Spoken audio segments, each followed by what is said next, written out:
Hello, and welcome to Central Booking, where writers and readers are the authority. I'm your host, John Valeri. Earlier this week, I had the pleasure of interviewing nationally award-winning author Penny Goetjen for the launch of her new book, Over the Edge, Murder Returns to the Caribbean, on behalf of Connecticut's esteemed book club On the Go.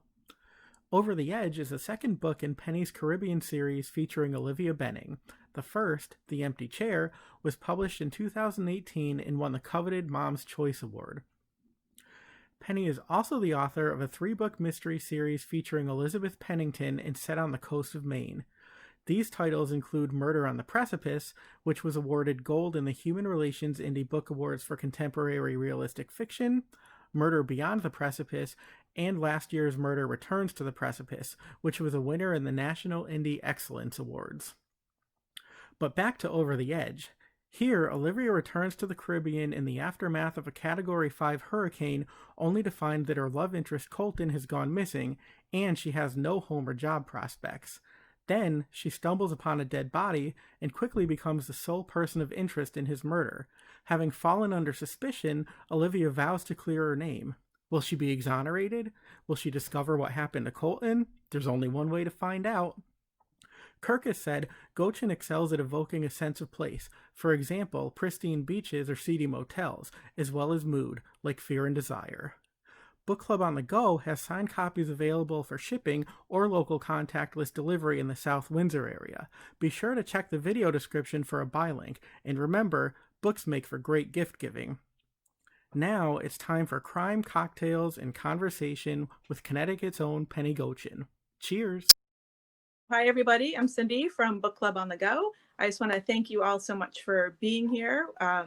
We've certainly learned how to do these virtual events, and they're always a new experience. And we're so thankful to be hosting Penny tonight for the launch of her new book, Over the Edge.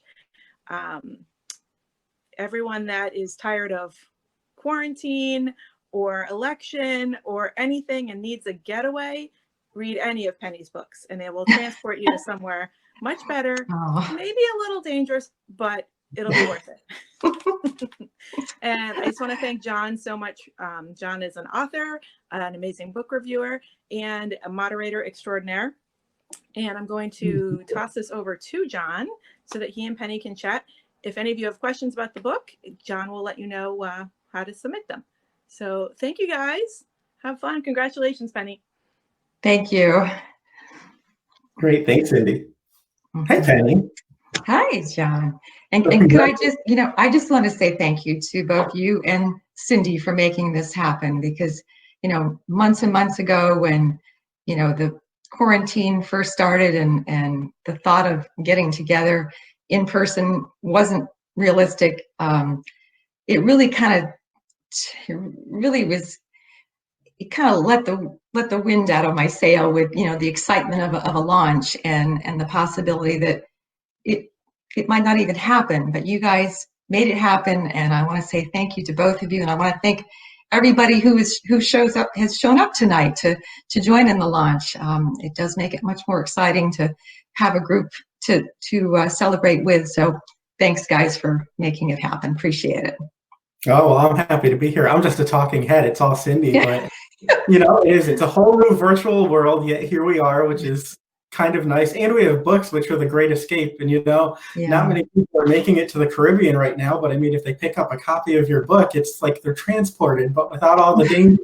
I mean, the dangers within the page, the danger, the intrigue, the suspicion, it's all right here, but you don't have to leave the comfort of your own home.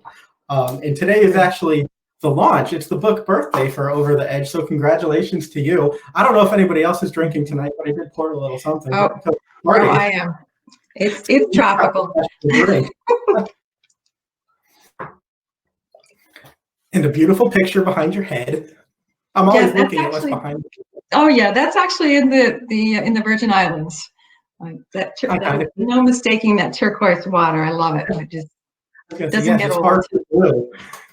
All right, so I thought really quickly I would give people just a couple quick highlights and then we will get into it. But I did want to remind people that if you have questions for Penny that I don't cover, please do leave them in the chat box because we will be checking that periodically throughout the conversation. And at the end of the conversation, we're going to do some trivia because Penny has some mystery prizes to give away. So be sure to stay tuned for that because they sound really, really cool. Who doesn't love trivia?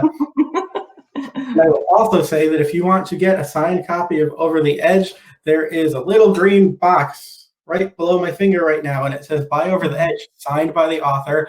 I always say that signed books make the best gifts, and holidays are coming, and this is a great stocking stuffer, and it's also probably the best way to support Cindy in the bookstore, and Penny is an author, so if you haven't already gotten a copy, I would highly encourage you to get a signed copy. This could be somebody's retirement fund someday, that signature. I'm kind of banking on it.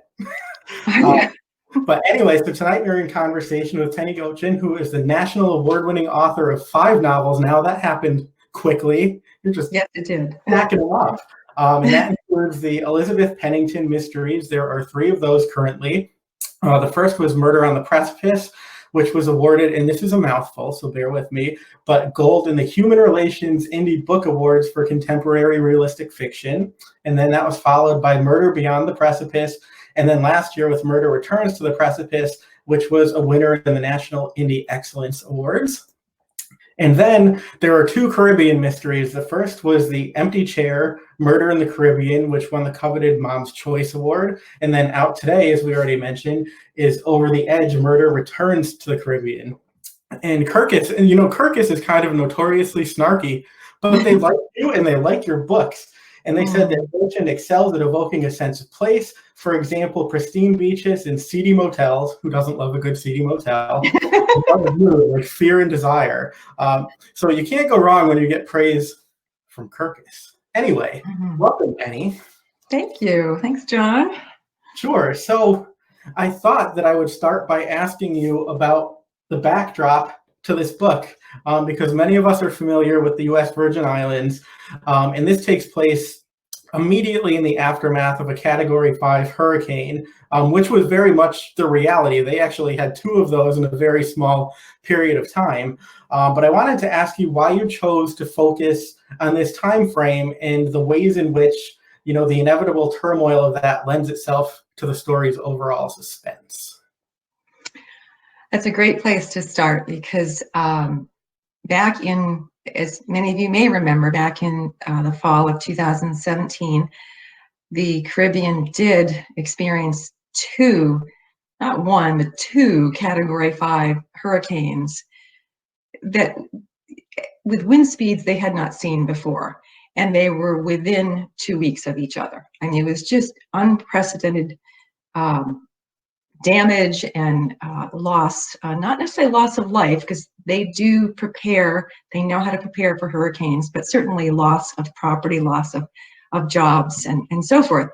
And it was very tough to watch. I mean, this is a place that we've gone to as a family, we've gone to many, many times over the years. And it's just a place that's near and dear to my heart. And, we watched the first hurricane coming, not having any idea that the second one was on its heels. And it was tough to watch, and tough to watch, the videos online, people posting pictures. I mean, the devastation was it made me sick to my stomach. And I felt very helpless.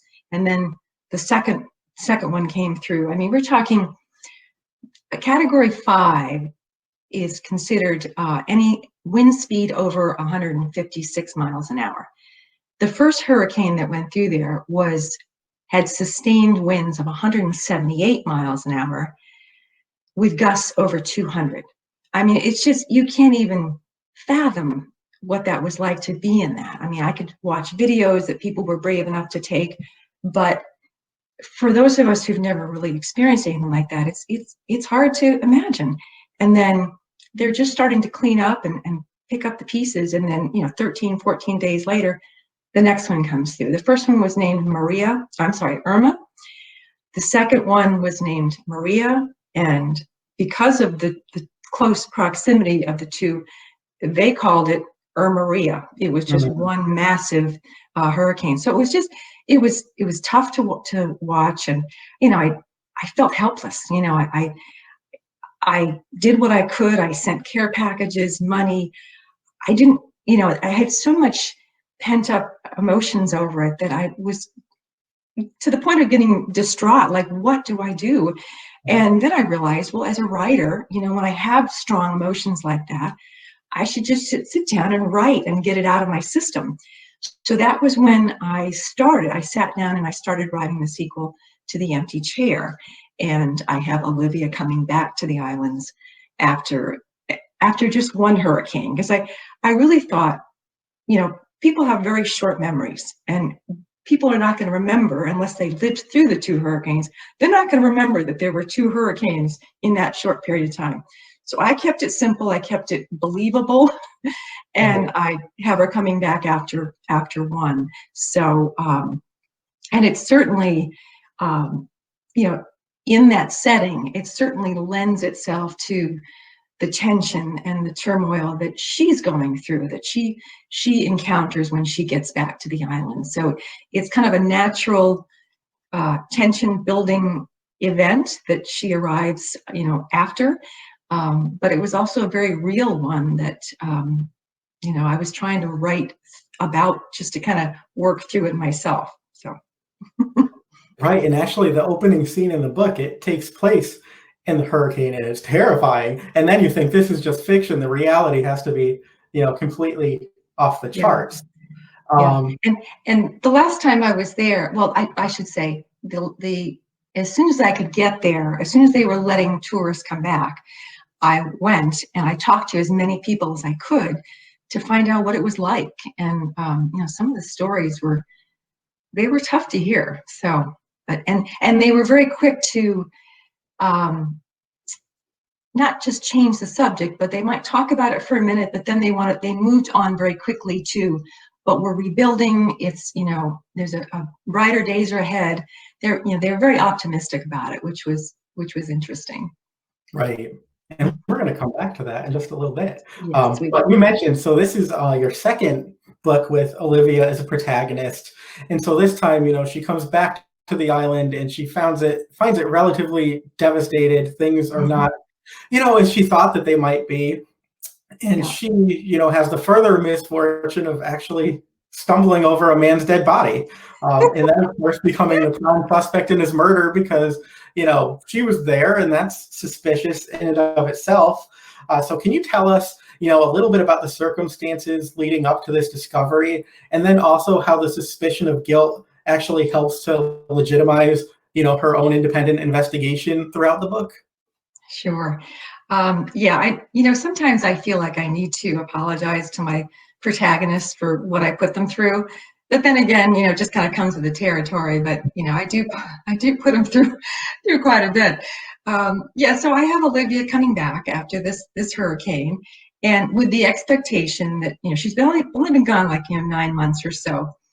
And so she's coming back with the expectation that she's going to rebuild her mother's bungalow, and she wants to reconnect with her love interest from the previous visit, Colton. And she plans to talk him into letting her stay with him while she rebuilds, even though she really hasn't talked to him over the last several months that she's been away. He's a little quirky. He kind of lives off the grid, so he's, even without a hurricane blowing through and blowing down the cell towers, he's tough to get a hold of. So they really haven't been in touch. So, but she thinks, and perhaps a bit naively, she thinks that when she arrives, that they'll pick up where they left off, and he'll welcome her with open arms, and she'll be able to stay with him. But of course, when she gets there, she can't find him, and she goes to his house that he'd been renting when she left. He's not there. He'd moved out not long after she left, and the guys that were renting the house, they didn't know where he'd moved to, and so all of a sudden she's finding herself stuck. This was not the way she'd planned it, and so she's a little desperate. She's got to find a place to stay. But because, so many people have lost their homes and, a lot of the hotels haven't reopened, she's stuck. So, and she also realizes she needs a job because she's going to need to pay rent or, some sort of, hotel room or whatever. So she decides she's got to make that her priority. So she decides to head over to one of the few hotels that has reopened, and it's also one of the bigger ones, the Ritz-Carlton. So she decides to head there, thinking her chances are pretty good that she might be able to get a job there. And so she heads to the bar, thinking, she could talk to the bartender. They usually know what's going on. They have their finger on the pulse. And of course, she also thought a glass of wine would sound good too about then. So she chatted with the bartender, and he wasn't very encouraging. A lot of people had lost their jobs, and so he basically wished her good luck and said, especially being someone from the outside, someone from the island would have a better chance of getting a job than she would. So as luck would have it, there was a gentleman, turned out to be a wealthy gentleman, sitting a few bar stools away. He overheard the conversation, and he generously offered to let her house sit his grand villa that's out on Peterborg Peninsula while he was away, and he was planning to leave the next day for an extended sailing trip. So at first she has mixed emotions about it because she's thinking, oh, this is just too good to be true.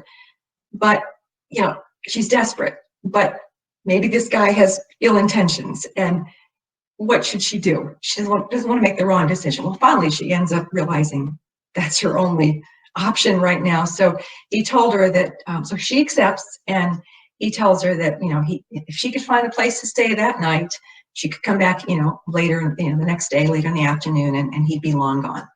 So she finds a place in a seedy hotel, thinking it's just going to be for one night, and then she spends the next day resuming her search for Colton. So she doesn't get to the man's villa until late in the day. It's getting dark, and she's starting to regret not getting there earlier. But she's excited about the idea of, staying in this beautiful contemporary villa with these amazing views. And she gets as far as the kitchen, and she stumbles upon the man's body, his bloody body. So she is terrified. She doesn't know if the murderer is still in the house. So she tears back out the front door. But of course, the security cameras have captured her movements in and out of the house. And so she ends up being the prime suspect of this man's murder. And so because of that, she has a real interest in doing her own sleuthing and finding out who really did do it to clear her own name. So that's how she got to that. Things are very unfortunate for her. Just goes from bad to worse to worser. I'm not hearing you, John. Uh-oh. Can you hear me now?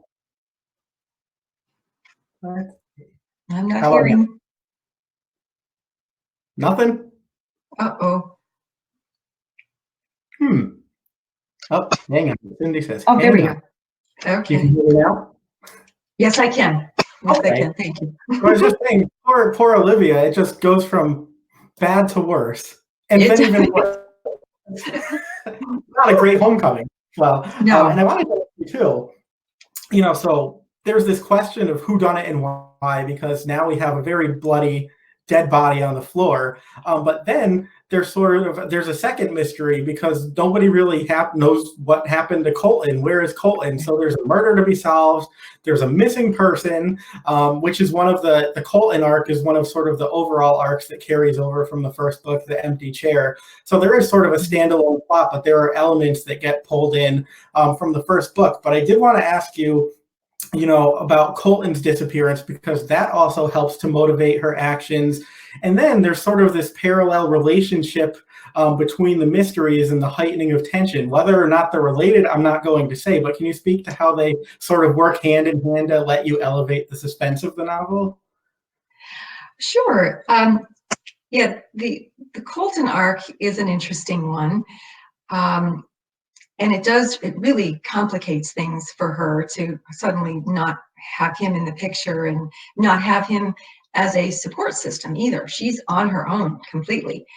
And so it does elevate her urgency to find him. And because she knows that if she gets arrested and thrown in jail, she's no longer going to be able to be searching for him and find him. But she also thinks she really believes that he could help her clear her name. He's very well connected on the island, and so there's a real urgency to find him before she does get arrested, if they do end up arresting her. But I think also too, between the two books, there's kind of another common theme where Olivia is always what Olivia wants is always just out of her reach. You know, even before The Empty Chair, when she was growing up and her parents separated, she really wanted to go live with her mother, because her mother then went to St. Thomas.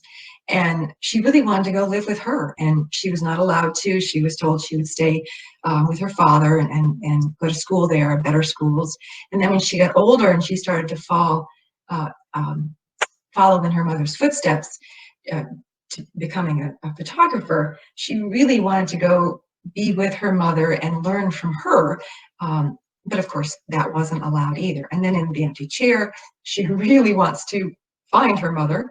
And then in Over the Edge, she really wants to rebuild her mother's bungalow, and she wants to reconnect with Colton. But that very quickly turns into she wants to clear her name and find Colton.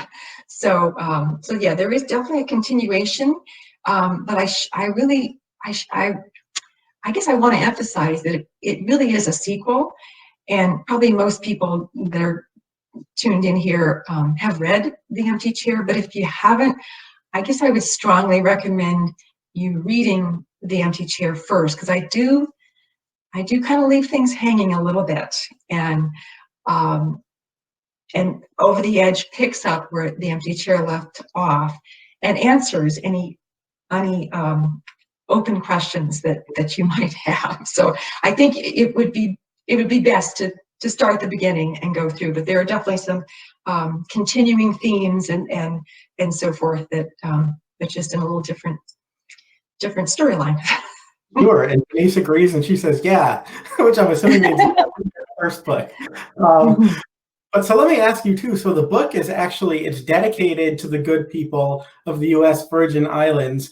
And one of the things that I'm thinking was probably an intentional parallel on your part is that you would think that Olivia is maybe going to be this damsel in distress because she shows up and she doesn't have a home, and then she's a suspect, in a murder, and of course her love interest has gone missing, so things are really kind of bleak. But much like the people who rebuilt, she's very resilient and she has a lot of fortitude.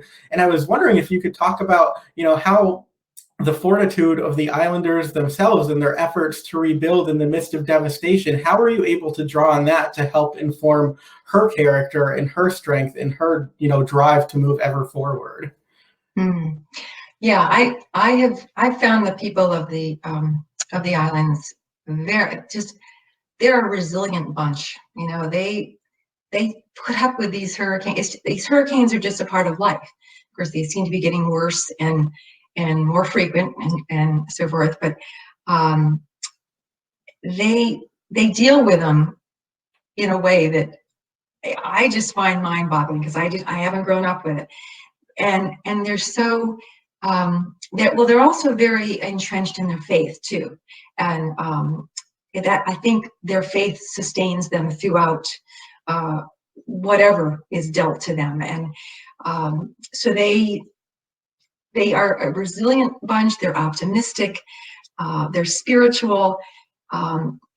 Even when 2 Category 5 hurricanes pummel the islands and just devastate them, it's just amazing to see their reaction to it. And they're very quick to talk about building and rebuilding in better days ahead. But I think I think Olivia's character does draw on that tenacity. I think she's, even in the face of diversity, she's determined to still rebuild her mother's bungalow. Because even with everything going on, she was still trying to get a hold of contractors and trying to get things lined up. But so I think she really does have that Virgin Islands tenacity in her blood, and maybe she got it from her mother, maybe from her mother's example, but there is definitely a parallel between the people of the islands and how they handle diversity and Olivia's character, certainly. Sure. And I have to say, I love too that even though Colton has gone missing, his Jeep is left behind, so she at least has the Jeep, and that really helps to drive her forward. But anyway, literally, it does. But actually, before we move on to more general topics, there is a question here that now is probably an appropriate time to answer. So Denise would like to know, do you have a favorite place to stay when you're in St. Thomas? So is there anything you'd like to plug right now? I've stayed a few different places. I would say, the Ritz-Carlton, I'm sorry, you can't beat that. But I've tried to stay on different parts of the island. I've also stayed like in a condo on the north side, which is very quiet. It's a very, it was a residential area, not, but the views were incredible. And it was just very peaceful to stay there. So that was one of my favorite places to stay. But certainly on the south side, there are, like Frenchman's Reef is no longer there. I'm sorry, yeah, Frenchman's Reef is no longer there. The Cove is still there. But then down on the east end in Red Hook is where, like the Ritz-Carlton is on Great Bay, and you're right near the ferry. And the ferry, you jet right or get right over to St. John in no time. So it kind of depends on, and on the south side, you're right near Charlotte Amalia, which is that's the capital, and in tropical terms, it's a fun downtown and great shopping and so forth. So I think it kind of depends on what you're looking for, because you can go on the north side and get nice and quiet and peaceful. East End is a lot of great restaurants, bars. So I guess I'm saying I don't have I just love being there. So I'm not real picky, but I just love going. I can't, it never gets old. The turquoise water never gets old. And I do enjoy trying different places just to try them. Sure. And Denise says the water and the jewelry. Yes, the water. Those. And so I wanted to ask you too, I know that some of us here tonight who've been to events with you or book groups, so not only are you an award-winning mystery author, but you are quite the baker as well. And any of us who have had your cookies, like we know that, we here for your cookies. I think sometimes we're a book club just to eat your cookies. So with that in mind, what do you consider to be the essential ingredients to a good mystery? And that can be mysteries that you write, mysteries that you read, if you have a difference in preference of what you read and write, or both. Okay, well, that's very sweet of you to say. I do love to bake. I love eating what I bake, but and actually it fits in kind of nicely with the whole Precipice series, because set on the coast of Maine, the family run inn, the Sunday brunches, they had baked goods there, and then the afternoon tea. So all that baking kind of is right up my alley. I love that. But so you're looking for a recipe for a good mystery. Am I understanding that correctly? Yeah. What are those ingredients? Okay. For you. Okay. Well, you got to have there are some basic essentials, basic ingredients to a mystery. You got to have the setting and the plot and the characters, and you've got to have a problem, and you've got to have the solution. But for mysteries, we also have for us mystery writers, we have to have, there's another set of rules that we kind of loosely, they're kind of guidelines, and some of them are outdated, and a lot of them have been blown out of the water with contemporary mysteries. But certain things like the detective can't be the murderer. The murderer has to be introduced fairly soon. You can't bring him in the last chapter. The murderer can't be like an evil twin that you never saw. You have to give the reader a chance to solve the mystery, and the whole thing can't be a bad dream. That's no fun to burst the bubble like that. So those little guidelines are important too. But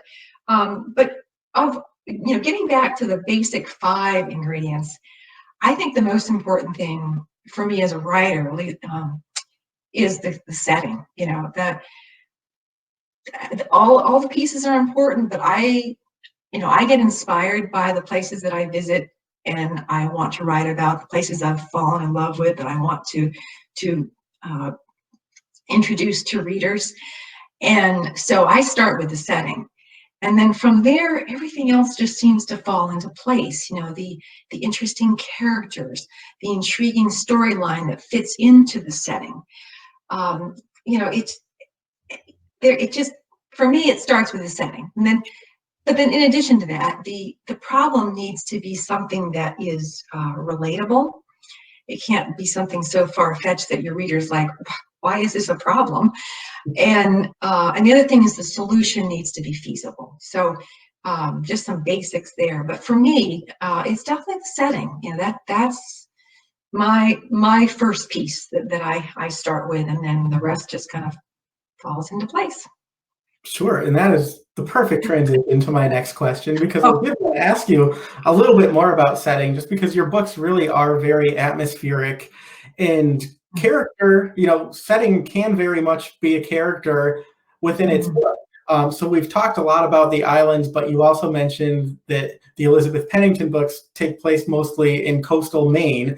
Can you tell me a little bit about how setting is enhancing the narrative, and also how important is it for you to be intimately familiar with the places that you're writing about? Because it sounds like you know the islands and coastal Maine very well, so it's not something you're just looking up on Google Maps. Yeah, and I couldn't imagine doing that. I think it would take the fun out of it too. I mean, maybe it gives me an excuse to travel. Not that I travel that much, and I certainly haven't been traveling this year. But I mean, Maine was, I grew up going to Maine because my mother grew up in Maine, and every one of our, summer family vacations, with only one exception, we drove to Maine. No matter where we were living, we drove to Maine and visited my grandmother, who I adored. And we would take day trips down to the coast, and I fell in love with the coast as a child. And then, my husband had visited Maine when he was growing up. So we brought our kids to Maine as they were growing up, so they could appreciate it as well. So it's a place that I, fell in love with, just like the Caribbean. But there are other places that will come up in future novels. But I can't imagine writing about us, particularly since the setting plays such a major role in my stories. It's just so intertwined that I can't imagine writing a story if I wasn't intimately knowledgeable of the area. I mean, I just think there wouldn't be much depth in the story at all. But it's I mean, like I like reading things that are location specific and rich in the location. Like, I remember many years ago I read a mystery. I think it was called Murder on the Riverwalk. It was set in San Antonio. I'd never visited San Antonio before, but I was so intrigued after reading it that I was dying to go there. And I think, a few years later, somehow we made a trip to San Antonio, and it was so cool to see what I had been reading. So I love that. And when I do travel, I do buy books that are set in those locations so I can read them while I'm there, and then read them when I'm home, so I still feel like I'm there. I mean, this summer we got a little getaway off to Nantucket, and which I was thrilled about. And I happened to find in my huge to-be-read pile one of Ellen Hildebrand's books, Nantucket Nights. I thought, well, that's perfect. I'll read that on the way. And so by the time I got off that ferry, I was in love with Nantucket. I'd been there once before, but this time I went with my husband, And suddenly it was a romantic trip. It was like between Ellen Hildebrand's book and having my husband with me, it turned into this wonderful romantic weekend. So Right. I just think the setting is so important, and I enjoy books that are rich in the setting, and I guess I look for those too. I like writing those. I like reading those.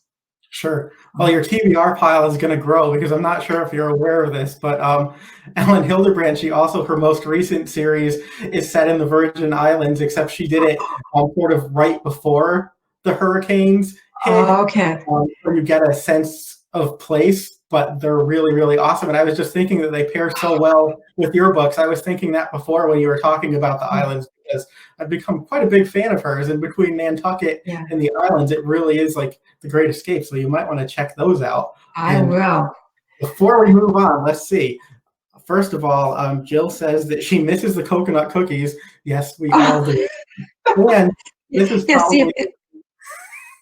If this had been in person, I probably would have brought some, because there are these little. I had this amazing recipe for these coconut. They're called coconut kisses, but they're balls. That's just the way they make them there, and they're so easy to make. But they're so good. So I probably would have brought some.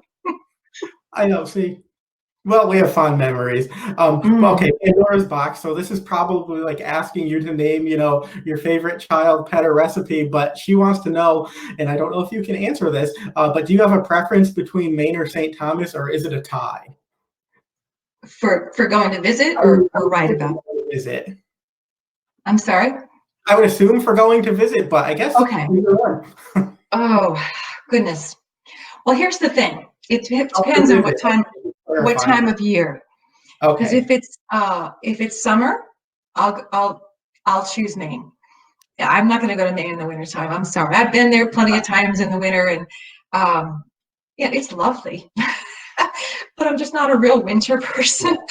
And so if it's the summertime, I would go to Maine. But any other time of year, although I've been to the St. Thomas several times in the summer, I'll go there anytime. So I guess it just depends on what time of year it is, and maybe how much time I have to get away. Sure, that makes good sense. I was going to say, if you're on vacation, you don't want to be shoveling 4 feet of snow. No. At least that's not my idea of vacation, so I'm just going to assume it's not yours either. No, mine either. All right, so let me ask you about another element that centers in a lot of your books, and I would say maybe more so in the Elizabeth Pennington novels, but you like to incorporate, a subtle taste of the paranormal. So what intrigues you about these things, and sort of how do you strike a balance between realism and the suspension of disbelief? Well, I'm so intrigued by the paranormal, and I have been for as long as I can remember. I started reading about it when as soon as I knew it was a thing. And in our family, it's just something that's accepted, that exists. And I know not everybody believes in the paranormal, and I respect that. But for at least my mother's side of the family, it's a very real thing. My grandmother's house in Maine, the creaky old house that I loved, that's where I had my first paranormal experience. But for years, I just heard about them. They were just, stories that, my parents would tell, that, what they'd experienced there, and maybe my grandmother. And, but they were just stories, and they seemed pretty benign, because the understanding was it was just family members that were engaging. Right. So it didn't really concern me, because, probably more importantly, because I'd never had an experience there. So I just kind of went along with it. I believed them. And, but then, and I did have my first experience there. I was, and I was not there with the rest of my family. It happened to be a summer when I was in college, and I was a camp counselor up in Maine, only a half an hour from my grandmother. So I'd have, one day off a week, and I would, I'd get to go spend the day with her and my aunt and uncle, and I'd stay overnight. And I swear the very first night that I was there, when I had my first, and it terrified me. So I I was young. I was still, a teenager. It scared me so much that I shut down. I kind of built a wall, like a mental wall. And I said, I felt like I sent out a message. I'm not interested in engaging. Just leave me alone. And it took me a little while to get beyond that. And then I got curious again and started, reading more about it and listening to other people's experiences. And so finally I decided, okay, I think I'm ready to be open in case, something's going to happen. Well, of course, as soon as I did that, then things started happening, and I started having all kinds of experiences, but nothing that scared me at that point. Once I had accepted that it was okay, fortunately, most of my experiences have been positive. But I've had a paranormal experience that affects 4 out of the 5 senses. The sense of sight, smell, touch, and sound. Wow. And some of them were quite vivid. The couple that were the touch ones, those were quite vivid. But none of them scared me enough to, go back to blocking. Yeah. So this whole thing is a very natural thing for me. I know it's not for everybody, but I almost look for it. I take lots of pictures in places that are known to be haunted, right, and capture all kinds of orbs. And I've even seen orbs with my naked eye, which is, right, kind of cool. But anyway, so it's a very natural thing for me to even think about. So when it comes to, weaving a subtle thread into my novels, it just kind of happens. I don't have to really work at fitting it in. It just happens. And I think because most of them are subtle. I mean, I think some readers don't even catch some of them, but I think because they're more on the subtle side, I think they work because I don't push too far to the point of being unbelievable. Right. So, there are no walls bleeding blood in your books. No. No. At least to aspire to. That wouldn't be so subtle. No. All right, so let me ask you about your transition to novelist, because at the beginning we talked about how, you're sort of recent to this, but you already have 5 books to your name. So what made you decide that this was something that you wanted to pursue? And have there been things, obviously, as we've been talking, there have been things that you've able to pull from your previous experiences into your fiction, but what life experiences have informed your fiction, and what has led you down this path? Well, I'll tell you, a funny story comes to mind that I'm going to share with you, because I really didn't get into this whole becoming a published author the way most people do. But I don't exactly, go a straight path on most things. I kind of, meander, and it's more interesting that way, And but this reminds me of a story from years ago when, when I was growing up, both of my parents were avid readers. I mean, I enjoyed reading, but my parents and my brother were avid readers. I mean, in my mind back then, to a fault, because I was a doer. I wanted to do, but I did enjoy reading. But every Christmas, I would get at least 1 book for Christmas. And in that time between Christmas and New Year's, when you had all kinds of time off from school, my mother would always pester me to read my book. And I think this was, I want to say maybe like freshman year of high school. By then she'd figured out that I liked mysteries. So there was this, delicious mystery that I wanted to dive into, but she kept pestering me to read it. And, the way I operated back then, and maybe even now, I mean, if she wanted me to do something, I wasn't going to do it because it needed to be my idea. Sure. And so she kept pestering me to read this book, and I wanted to, but I didn't want it to be her idea. So finally I gave in and I started reading this book, and I remember enjoying it. I don't know which one it was, but I remember enjoying it.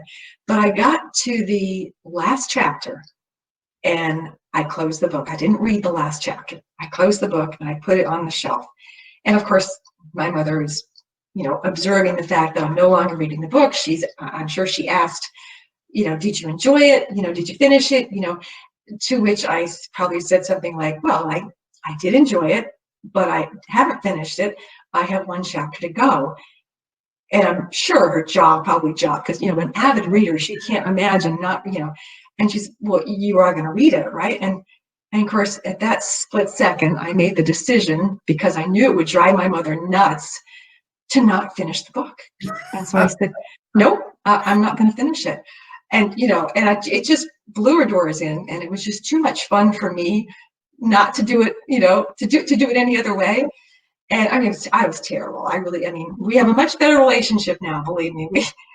Bless her heart, she's 94. She's still an avid reader. We talk books, we swap books, I've come a long way from driving my mother nuts. But the thing was, what I discovered was I could come up with my own ending on that mystery. And that kind of opened a whole new world for me. And I think that was not the last time I did that with a book. I think I got to the end and then I came up with my own ending. So I know it's kind of a strange thing to do. That's really interesting, though. I mean, you can't be disappointed in the ending if you don't even know it. You can just write the ending that you want. Yes, I could write my own ending, and it was fun. I mean, it was very powerful to be able to do that. So I think, in a weird sort of way, I think that's kind of where it started. But then, when it came to college, with my family's financial situation, I had to pick a very practical major. So I chose accounting. I had to get a job out of. I mean, there were so many other liberal arts majors I would love to have pursued, but I didn't, and I couldn't, and I didn't, and I got a job right out of college, and I actually majored in accounting, of all things. Became a CPA. It's how I met my husband. So I am a firm believer in things happen for a reason, and I think that was one of the reasons I was supposed to go that route. But in terms of writing, I've always loved mysteries. I've loved to read. Always loved to write. I was that kid in class when the teacher, assigned a writing assignment. Everybody else is moaning and groaning, and I'm like doing a fist pump under my desk, like, oh, thank God. I mean, heaven forbid it was an oral report. I just, thought of getting up in front of the class. I'll take a written report any day. I can go home and, behind of course, back then we didn't have laptops, but just, on my own, just preparing and just writing. And so, then, as years went by, and after I graduated college, and I was an accountant. I allowed myself to take art classes and take painting classes and drawing classes. So it kind of woke up the right side of my brain. I then actually had my own home staging business, which I loved doing. I loved that. That was the creative side that I was able to use. And so that was a blast. But it got to the point where I wanted more. I really wanted full-time for writing. So I had to give that up, and I hated doing it, but because I really enjoyed it. But it got to the point where I really needed to spend full-time writing. So that's kind of the circuitous path to here. Sure. And hey, that's all right. You get to live it through Elizabeth a little bit. So yes, and that's the thing. I knew, I do pull pieces of, previous, part of my life, the designing, the tennis, the this, the that, it all kind of gets woven in there kind of neatly, which is fun. Sure. And let me just say quickly, if anybody else has questions, leave them into the comments, the little chat box, because we are getting there soon. And there will be trivia. I just have a few more questions for you, Penny, but also Jill. Okay. I'm going to agree with Jill. She says, wow, good with numbers and words. I too am impressed. Usually it's one or the other. I can tell you numbers. I know. Although I think I've shut down the left side of my brain. It's all, just ask my husband. He's still the logical one. All right, I'm going to ask you a question about your husband, actually, because in your bio it says that he has learned, given your new line of work and all these crimes, that he has learned to sleep with one eye open, and I just want to know which eye it is. I don't know, because I'm sound asleep, so I don't know. Maybe he alternates, back and forth. I don't know, to give to rest one while the other one's working. But no, he's got a great sense of humor, and he's so supportive of me, and I love him dearly, and he puts up with me, and he's this quirky mystery writer, and he's just a doll. I love him. Oh, that's nice. And if he wants to let us know which eye it is, he can let us know at any time. You'll post it on Facebook, Twitter, Instagram. Maybe you'll take a picture of the eye. All right, so I think I know the answer to this next question, but there's the whole plotter-pantser divide. Plotters are the people who know exactly where the book is going, though it might take some unexpected twists and turns. And pantsers are the people who sort of make it up as they go, and they're really living in the mystery, and the next step is a mystery. And I'm just going to say that you were probably a pantser. And how do you think that benefits your writing and the experience for the reader as well? Because if you were sort of not really sure where the story is necessarily going, I would assume that keeps the readers in a bit more suspense too. Yes, I would think so. And yes, you're absolutely right. I am a pantser, and proud of it. When I wrote the first one, Murder on the Precipice, I was just writing for the love of writing, and just writing the story as I knew how to write it. And then it was, after the fact, I thought, is that the way I was supposed to go about it?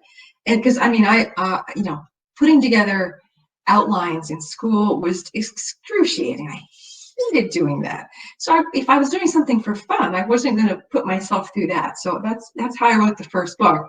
But I did question myself for a time, like, well, gee, should I have done it? Should I have been more organized? And then I read an interview with Stephen King, and that's how he writes. I thought, okay, I feel better now. Okay. Yeah, he did okay. So yeah, I'm definitely a pantser. But every once in a while, I will, I'll take on a good challenge.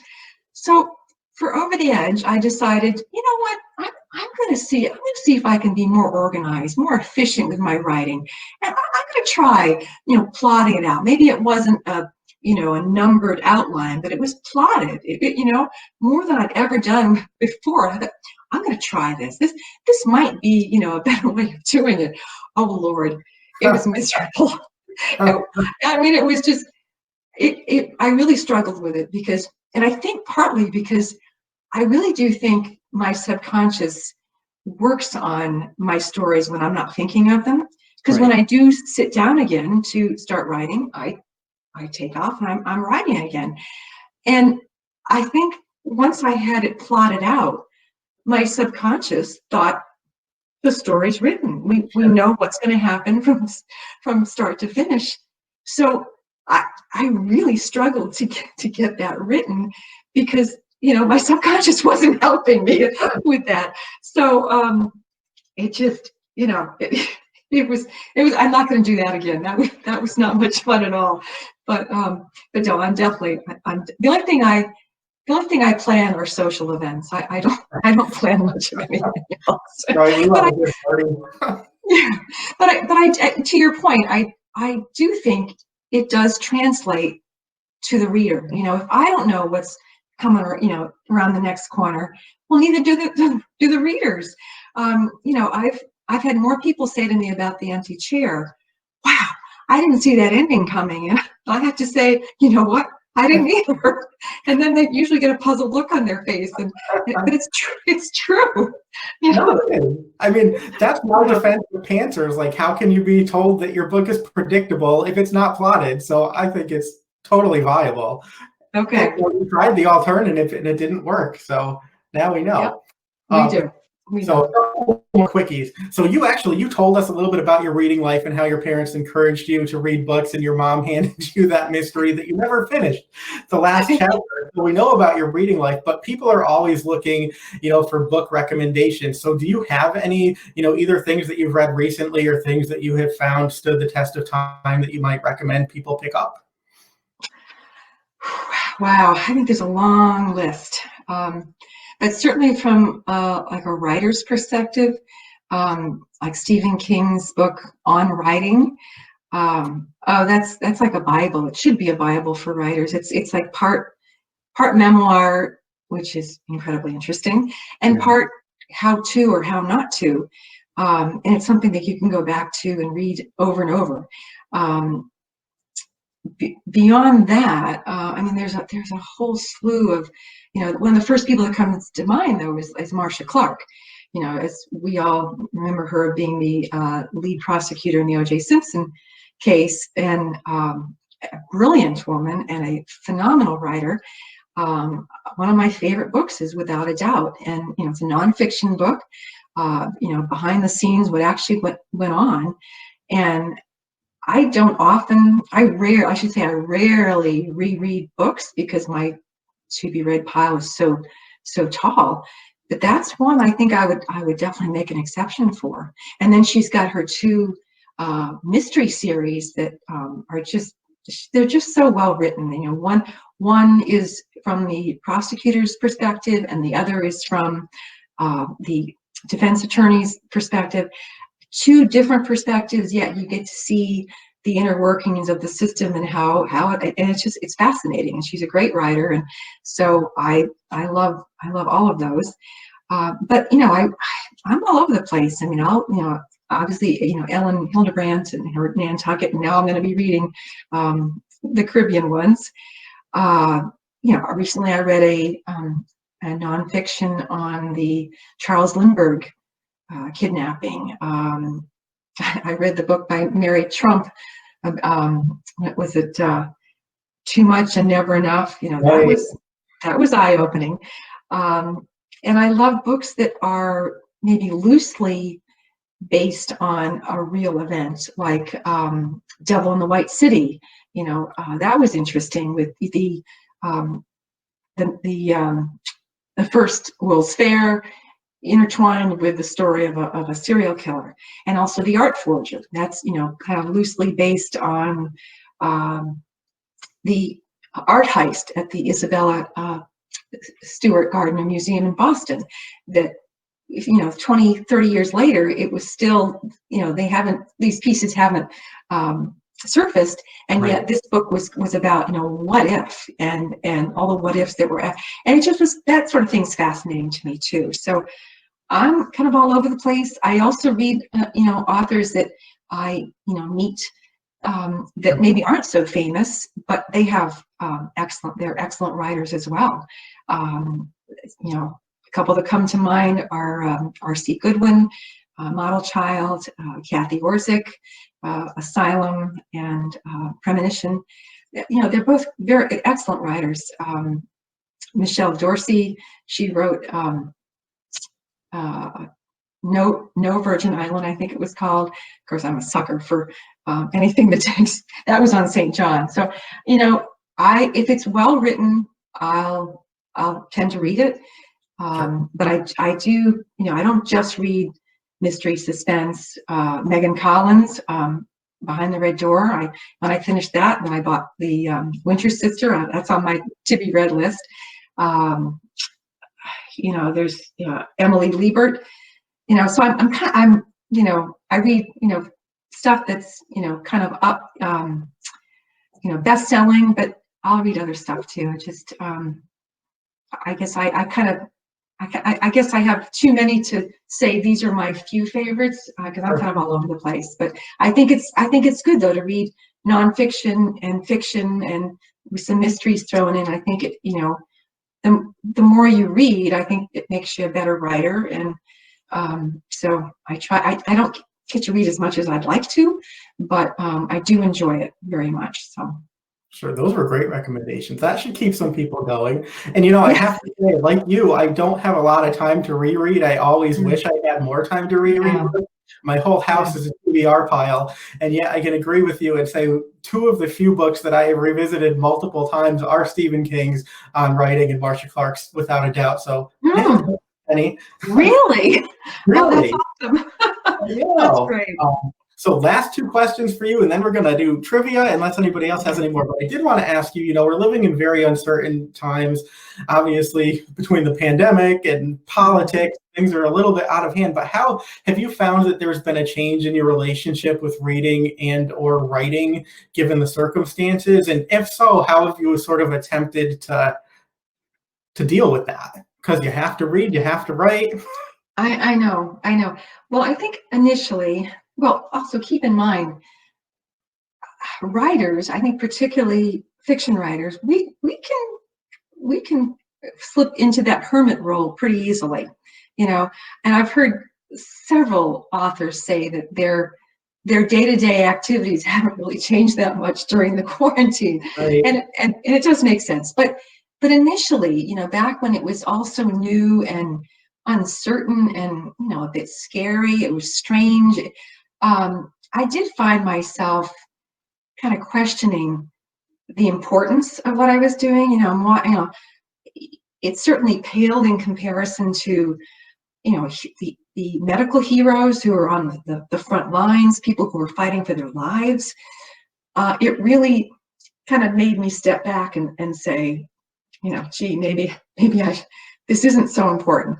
But then I said, okay, wait a minute, reading is an escape, particularly reading fiction. And I'd like to think that, my books do provide that for readers and that they do have an escape with them. I don't hit you over the head with a graphic crime. I mean, there is a crime, you have to have the murder and a murder mystery, but I don't hit you over the head with it. It's more about solving the crimes, figuring out the puzzle, who did it. And I also use strong female protagonists. These are ladies you'd like to go grab a cup of coffee with, or hang out with. You want to root for them. I know I like to read books that have a protagonist that I like. So those are the types of books that I write. And but I have to say, I did get a little sidetracked during the whole quarantine months, because with other projects, because all the in-person events were getting canceled. Then suddenly I was doing more online interviews than I had ever done before. I was also asked to write an online course on editing, which I was thrilled to do. Again, I was determined to accept the challenge and run with it, but it took an incredible amount of time. Using software that I had never, a program that I never used before. There was a big learning curve, but I was determined to do it. And I was glad I had, but it did eat up a lot of time that I would otherwise have been writing.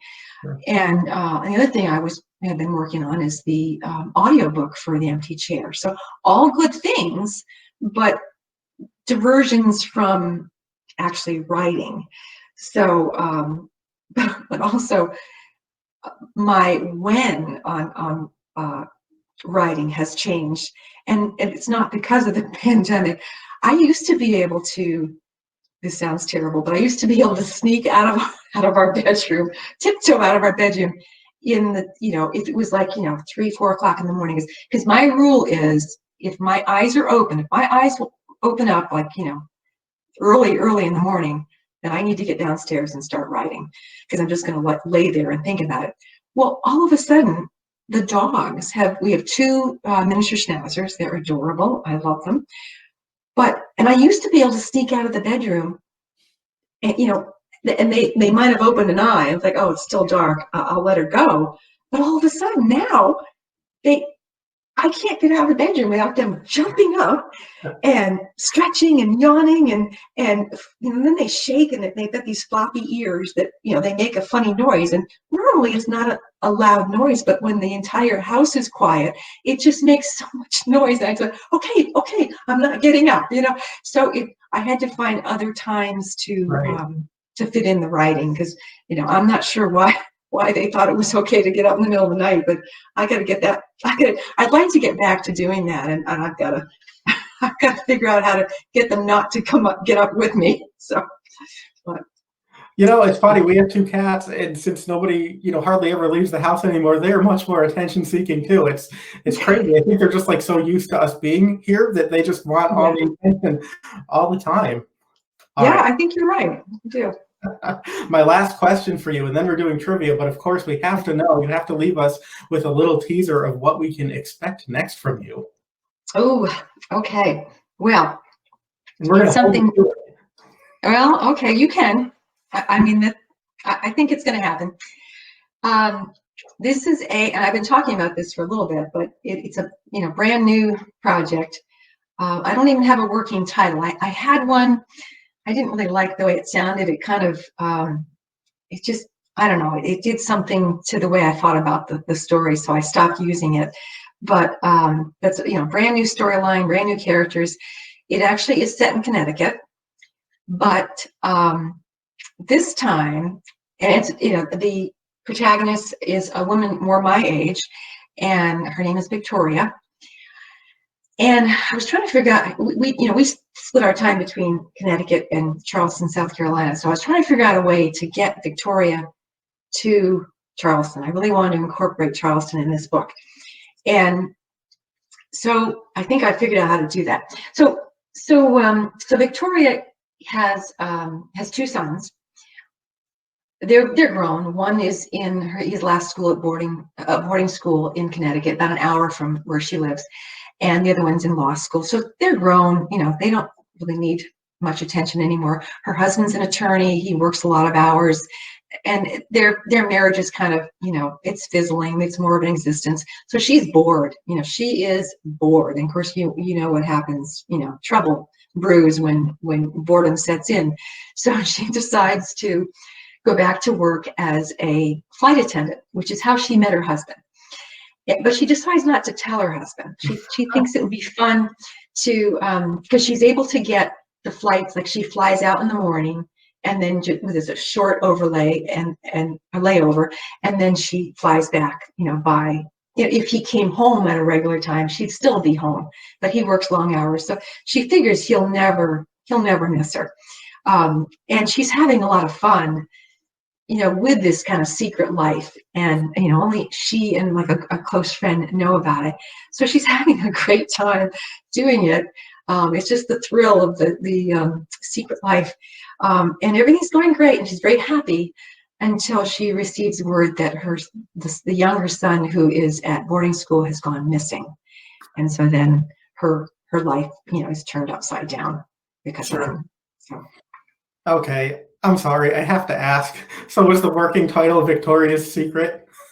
Oh, no. No? Okay. No. Well, I am suggesting.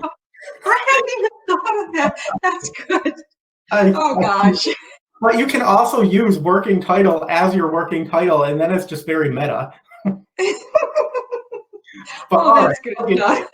I'm going to put in one more plug for Over the Edge. Everybody, you should please buy your signed copies from Book Club on the Go. Click that little green button. That's it for this episode of Central Booking.